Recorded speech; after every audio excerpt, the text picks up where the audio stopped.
Welcome back to Hank Strange, Lifestyles of the Locked and Loaded.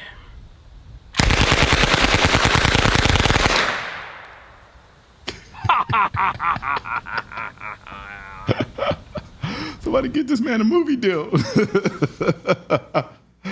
That is my good friend Hank Strange, a filmmaker I met at SHOT Show. Well, actually, I've known you a lot longer. No, we didn't meet at SHOT Show. Was it SHOT Show? I think we've known each other for like 3-4 years. No, we met, but I know we met in person for the first time at SHOT Show.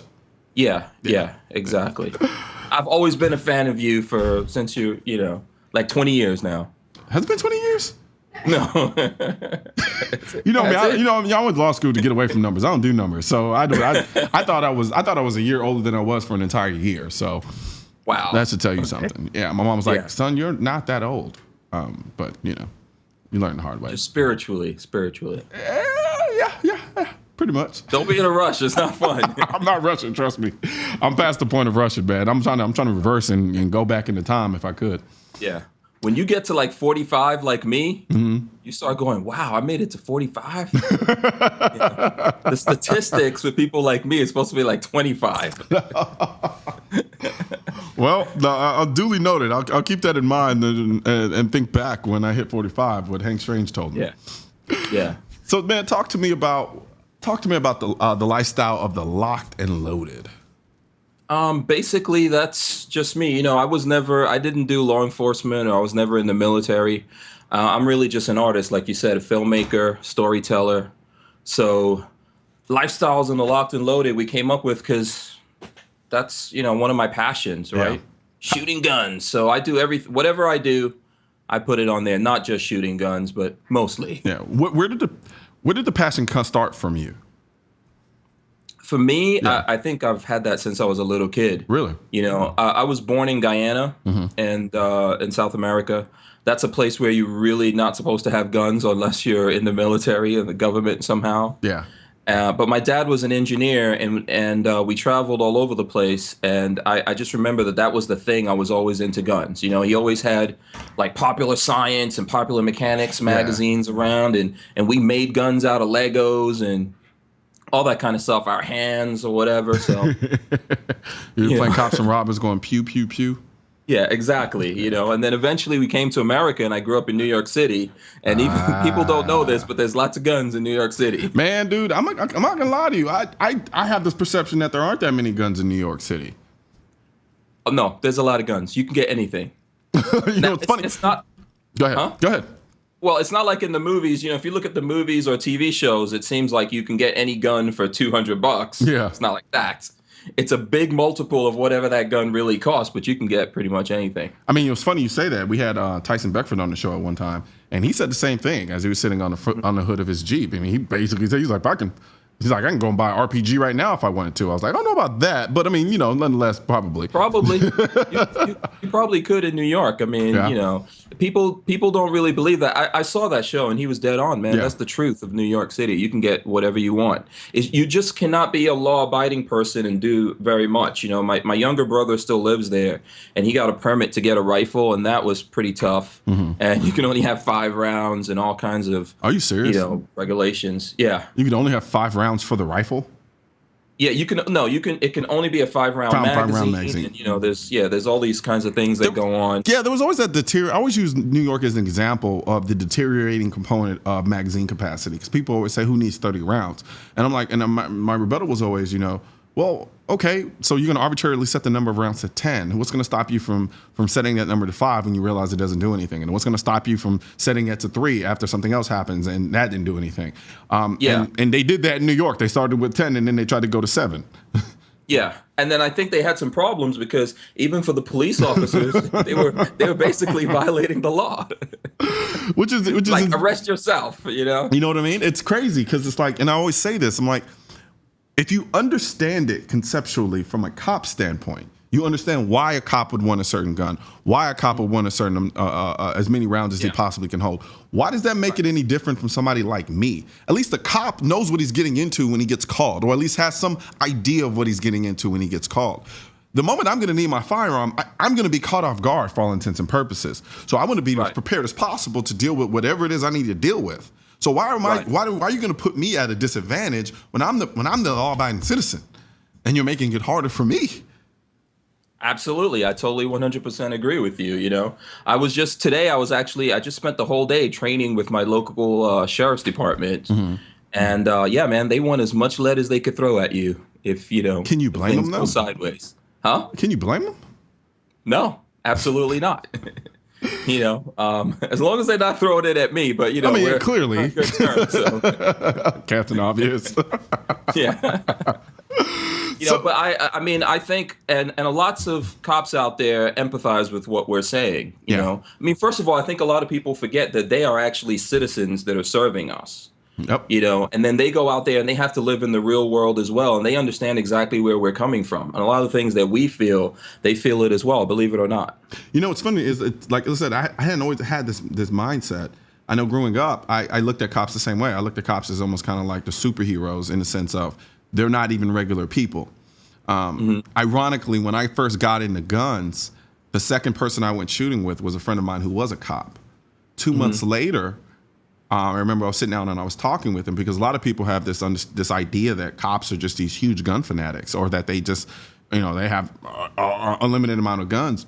I remember when I was when I was talking with my friend about 3 months after I got into firearms, and we were talking about guns and the guns that I had and the guns that I recently acquired and the guns that he had. He was like, "Dude, you have literally 2 to 3 times as many guns as I do." And he's like, "And I taught you how to shoot the reset." And he's like, because he was the first person to talk to me about the reset on a Glock. And, okay. And that's when reality kicked in, and then I realized, no, these are regular people. Even though he was my friend, it took that for me to understand that these cops, like you said, are citizens who go out and perform a duty and a job. They're no different from you and I in that sense. So it's really interesting to see how people's perception of cops, and this kind of this distinction that they have for them on some, like, they're not even really human beings. They're just this foreign entity that exists in another realm of reality, and that's not necessarily the case. No, it is sometimes. They are heroes. They do things that we don't necessarily want to do. Yeah. I mean, that's what we have to remember. These are guys who take on a job that doesn't pay them a lot, and then they go out there and they definitely risk their lives. We maybe. Yeah, absolutely. Every day that they go out there, they risk their lives, and they do some pretty heroic things. But at the end, it's kind of like, not like the old school comics. It's like the newer comics. These are actual human beings, and sometimes they have a bad day, just like we do. Absolutely, absolutely. Yeah. So let's talk about guns across the border. What is that? Guns across the border. That's have you ever heard of Mike Deddy? Yeah, I know what it is. I'm just forcing you to explain it for people who don't know. That's right. That's a project that I'm working on, and Mike Deddy wrote the book. He is an FFL and a gun writer in Arizona, and he was at a gun show, and then he was approached by people that were basically wanted to buy guns from him and take them across the border to Mexico. Gotcha. So he immediately reported that to the ATF, and then started working with the ATF to, track these guys. And he wore, he didn't really wear a wire, but he recorded what was going on and all that stuff. And then wound up getting, he was trying to do the right thing. Yeah. And he wound up getting stabbed up in the back by the ATF when that whole, gun walking scandal broke. We're talking about Fast and Furious, right? Yeah, Fast and Furious. Yeah. Gotcha. So. Okay. When the reporters were investigating that, he was one of the guys that helped out to prove that this was like a real thing that was going on, and it wasn't just one incident. Gotcha. Okay. Yeah. So right now you're in the process of turning that book into a movie. Yeah, into a documentary. Sorry. Yeah. So I went out to Arizona. I'd like to go back. I'm trying to put together a trailer for it, actually, so that we could, get some funding together. It's not easy to do this kind of stuff. I can only imagine. Right. So we're trying to put something together there. I think it's a really interesting story. And, we're talking about a guy that was a Marine and, a really good guy, and he wanted to do the right thing. They didn't have, usually they have something against you, some kind of leverage. You're a bad guy. But this was like a real, genuine, good guy that wanted to help his country. And it really messed him up, the stuff that happened, because basically they allowed, thousands of guns to go across the border. I didn't realize it was that many. Like I Yeah, it thought, was I a thought lot it was of. a few I mean, hundred. from him alone, we're from what I remember from the book, Yeah. we're approaching that number. Jesus. So yeah, How's he doing now?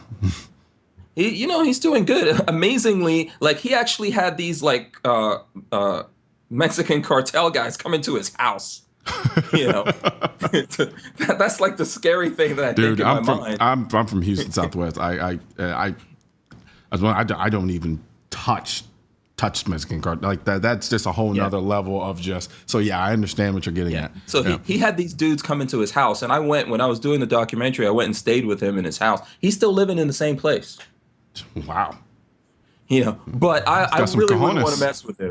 Yeah, he's got serious. This guy's a real scrapper, man. Like I said, Marine guy. He's got guns all over the house and stuff like that. I felt really safe when I was there. He's got a really nice place, but yeah, I think it's something that people will find interesting out there. Okay, so we got about a minute left. So tell us what's next for Hank Strange after the documentary. Besides the documentary,